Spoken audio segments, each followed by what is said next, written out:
ಪ್ರಭು ಯೇಸುವಿನಲ್ಲಿ ಅನುಗ್ರಹಿತರಾದ ಪ್ರಿಯರೇ, ನಿಮ್ಮೆಲ್ಲರಿಗಾಗಿ ಪ್ರಾರ್ಥಿಸುತ್ತೇನೆ. ಇಂದಿನ ದೇವರ ವಾಕ್ಯ ನಿಮಗೆ ಬಹಳ ಅನುಗ್ರಹವಾಗುತ್ತದೆ. ಪ್ರಭುವೇ, ನಿಮ್ಮ ನಾಮದಲ್ಲಿ ಈ ಡೈಲಿ ಬ್ಲೆಸ್ಸಿಂಗ್ ಶುಶ್ರೂಷೆಯಲ್ಲಿ ಭಾಗವಹಿಸುವ, ಪ್ರಾರ್ಥಿಸುವ ಎಲ್ಲರನ್ನು ನಿಮ್ಮ ಕರಗಳಿಗೆ ಸಮರ್ಪಿಸಿ ಪ್ರಾರ್ಥಿಸುತ್ತೇನೆ. ಈ ವಾಕ್ಯವನ್ನು ಆಲಿಸಿ ವಾಕ್ಯದಲ್ಲಿ ಜೀವನವನ್ನು ಸಮರ್ಪಿಸುವ, ಆ ವಾಕ್ಯವನ್ನು ಮರೆಯದೆ ಹೃದಯದಲ್ಲಿ ಜೋಪಾನ ಮಾಡಲು ಕಲಿಸಿರಿ, ಒಬ್ಬೊಬ್ಬರನ್ನು ಅನುಗ್ರಹಿಸಿರಿ ಎಂದು ಪ್ರಾರ್ಥಿಸುತ್ತೇನೆ. ಇಂದು ಆಲಿಸುವ ವಾಕ್ಯ ವಿಮೋಚನೆ ಕಾಂಡ 33ನೇ ಅಧ್ಯಾಯ 16 ಮತ್ತು 17ನೇ ವಾಕ್ಯವನ್ನು ಆಲಿಸೋಣ. ನನಗೂ ನಿಮ್ಮ ಪ್ರಜೆಗಳಾದ ಇವರಿಗೂ ನಿಮ್ಮ ಅನುಗ್ರಹ ದೊರಕಿದೆ ಎಂಬುದು ನೀವೇ ನಮ್ಮ ಸಂಗಡ ಬರುವುದರಿಂದಲೇ ಹೊರತು ಬೇರೆ ಯಾವುದರಿಂದ ತಿಳಿದಿತ್ತು? ನೀವು ಬರುವುದರಿಂದ ನಾನು ನಿಮ್ಮ ಪ್ರಜೆಗಳಾದ ಇವರು ಜಗದಲ್ಲಿರುವ ಬೇರೆ ಎಲ್ಲ ಜನಗಳಿಗಿಂತಲೂ ವಿಶಿಷ್ಟರಾದವರೆಂದು ಖಚಿತವಾಗುವುದು ಎಂದನು. ಅದಕ್ಕೆ ಸರ್ವೇಶ್ವರ, ನಿನ್ನ ಕೋರಿಕೆಯಂತೆ ಮಾಡುವೆನು, ಏಕೆಂದರೆ ನೀನು ನನ್ನ ಅನುಗ್ರಹಕ್ಕೆ ಪಾತ್ರನು, ನಿನ್ನನ್ನು ಹೆಸರಿಡಿದು ಗುರುತಿಸಿದ್ದೇನೆ ಎಂದು ಮೋಶೆಗೆ ಹೇಳಿದರು. ಪ್ರಿಯರೇ, ನಾವು ಸಹ ಆಗ್ರಹಿಸುತ್ತಾ ಇರಬಹುದು, ಎಲ್ಲರಿಗಿಂತ ಸ್ವಲ್ಪ ಜಾಸ್ತಿ ಅನುಗ್ರಹ ಇರುವ ವ್ಯಕ್ತಿಯಾಗಿ ನಾನು ಜೀವಿಸಬೇಕು ಎಂದು. ಅದಕ್ಕೆ ಕೆಲಸ, ಹಣ, ವಿದ್ಯಾಭ್ಯಾಸ, ಬುದ್ಧಿ ಇದು ಸಾಲುವುದಿಲ್ಲ. ದೇವರು ನಮ್ಮ ಜೊತೆ ಇರಬೇಕು. ದೇವರ ಅನುಗ್ರಹ ನಮ್ಮ ಜೊತೆ ಬೇಕು. ಅದಾಗಿದೆ ನಮಗೂ ಬೇರೆಯವರಿಗೂ ಇರುವ ಒಂದು ವ್ಯತ್ಯಾಸ. 17ನೇ ವಾಕ್ಯದಲ್ಲಿ ನಾವು ಆಲಿಸಿದ್ದೆವು, ಮೋಶೆಯ ಕೋರಿಕೆಯನ್ನು ದೇವರು ಕೇಳಿದರು. ಪ್ರಿಯರೇ, ನಾವು ದೇವರಲ್ಲಿ ಕೋರಿಕೆಯನ್ನು ಸಲ್ಲಿಸುತ್ತೇವೆ.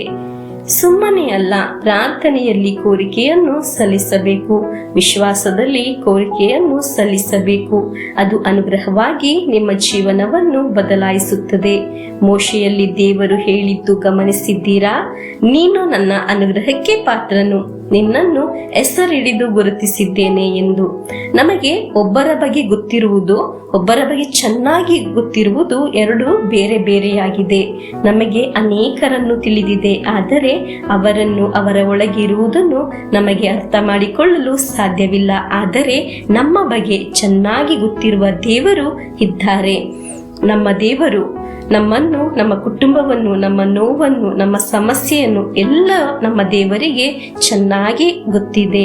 ಹಾಗಾದರೆ ಈ ವಾಕ್ಯದೊಂದಿಗೆ ಪ್ರಾರ್ಥಿಸೋಣ. ಪ್ರಭುವೇ, ನೀವು ನಮ್ಮೊಂದಿಗೆ ವಾಸ ಮಾಡಿರಿ, ನಮ್ಮನ್ನು ಮುನ್ನಡೆಸಿರಿ. ನಾವು ದೀನತೆಯಿಂದ ಬೇಡುತ್ತೇವೆ. ಅನೇಕ ಪ್ರಾರ್ಥನಾ ಅವಶ್ಯಕತೆಗಳು ನಮಗಿದೆ, ಸಂಕಟಗಳು ಇದೆ. ಕನ್ನಡಿ ಗಾಜು ಒಡೆದು ಹೋದ ತರ ನಮ್ಮ ಜೀವನವಾಗಿದೆ.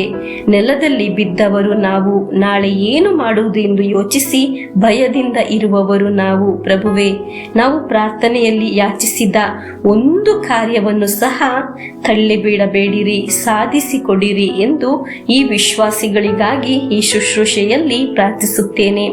ಈ ಪ್ರಾರ್ಥನೆಯಲ್ಲಿ ಭಾಗವಹಿಸುವವರಿಗಾಗಿ, ಈ ವಾಕ್ಯವನ್ನು ಆಲಿಸುವವರಿಗಾಗಿ ಪ್ರಾರ್ಥಿಸುತ್ತೇನೆ. ದೇವರೇ, ನಿಮಗೆ ಅನುಗ್ರಹವನ್ನು ನೀಡುತ್ತಾರೆ. ದೇವರಿಗೆ ನಿನ್ನ ಬಗ್ಗೆ ಚೆನ್ನಾಗಿ ಗೊತ್ತಿದೆ.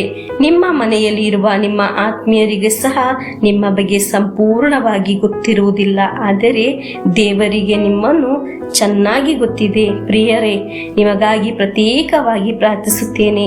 ಈ ವಾಕ್ಯವನ್ನು ಶೇರ್ ಮಾಡಿರಿ, ಈ ಶುಶ್ರೂಷೆಯಲ್ಲಿ ಭಾಗವಹಿಸಿ. ನಮಗೆ ಪ್ರಭು ಯೇಸುವಿನ ಆಶೀರ್ವಾದವನ್ನು ಸ್ವೀಕರಿಸೋಣ. Hallelujah, amen.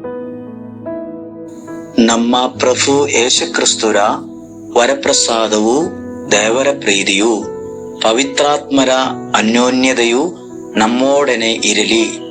ರೋಗಗಳಿಂದ, ಅಪಘಾತದಿಂದ, ದುರ್ಮರಣದಿಂದ, ಅಗಾಲಿದ ಮರಣದಿಂದ, ಅಸೂಯೆಯಿಂದ, ಮೋಸೆ ವಂದನೆ ಇರಿಂದೆല്ലാം ದೇವರು ನಮ್ಮನ್ನು ಸಂರಕ್ಷಿಸಲಿ. Hallelujah, amen.